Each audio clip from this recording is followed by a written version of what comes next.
திருக்குறள் அதிகாரம் 131. புலவி.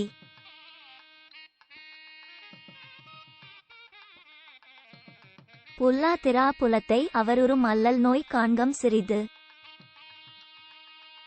நாம் ஊடும்போது அவர் அடையும் காதல் வேதனையை நாமும் கொஞ்சம் பார்க்கலாம். அதனால் அவரை தழுவாதே, ஊடல் செய்.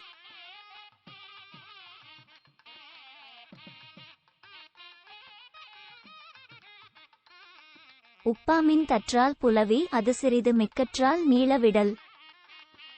உணவின் அளவிற்கு ஏற்ப உப்பின் அளவு அமைவதைப் போல் கலவி இன்பத்திற்கு வேண்டும் அளவிற்கு ஏற்ப ஊட்டல் அமையட்டும். அதை அளவு கடந்து கொஞ்சம் நீட்டினாலும் உப்பின் அளவை கூட்டுவது போல் ஆகும்.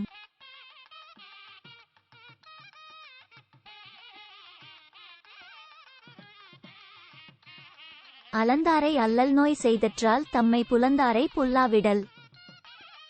தன்னுடன் ஊடல் கொண்ட மனைவியின் ஊடலை நீக்கி கூடாமல் போவது ஏற்கனவே துன்பப்பட்டவர்களுக்கு மேலும் அதிக துன்பத்தை கொடுத்தது போலாம்.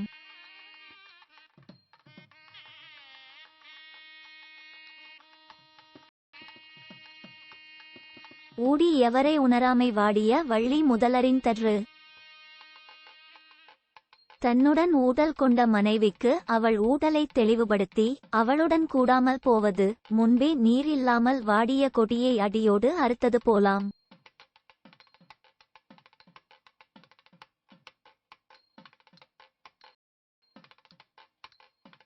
நலத்தகை நல்லவர்க்கு ஏழ் புலத்தகை போவன கண்ணார் அகத்து. நல்ல குணங்களால் உயர்ந்தவருக்கு அழகு தருவது பூ போன்ற கண்ணை உடைய மனைவியின் மனத்தே நடக்கும் ஊடலின் மிகுதியை.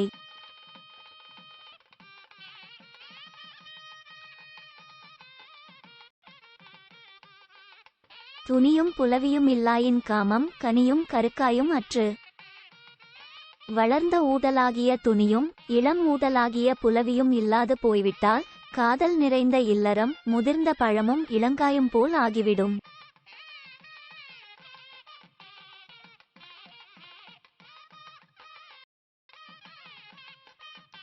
ஊடலின் உண்டாங்கோர் துன்பம் புணர்வது நீடுவ தன்றுகோல் என்று. இனி கலவி நீளுமோ நீளாதோ என்று எண்ணுவதால் இன்பத்திற்கு இன்றியமையாத ஊடலிலும் ஒரு துன்பம் உண்டு.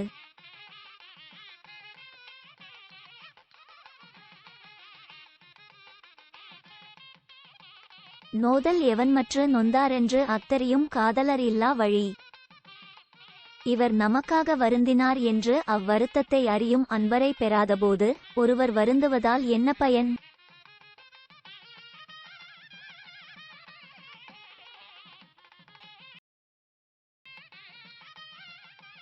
நீரும் நிழலது இனிதே புலவியும் வீழுனர் கண்ணே இனிது. நீரும் கூட வெயிலுக்கு கீழ் இராமல் நிழலுக்கு கீழ் இருப்பது இனிமை. ஊடலும் அன்புள்ளவரிடம் மட்டுமே இனிமை ஆனது.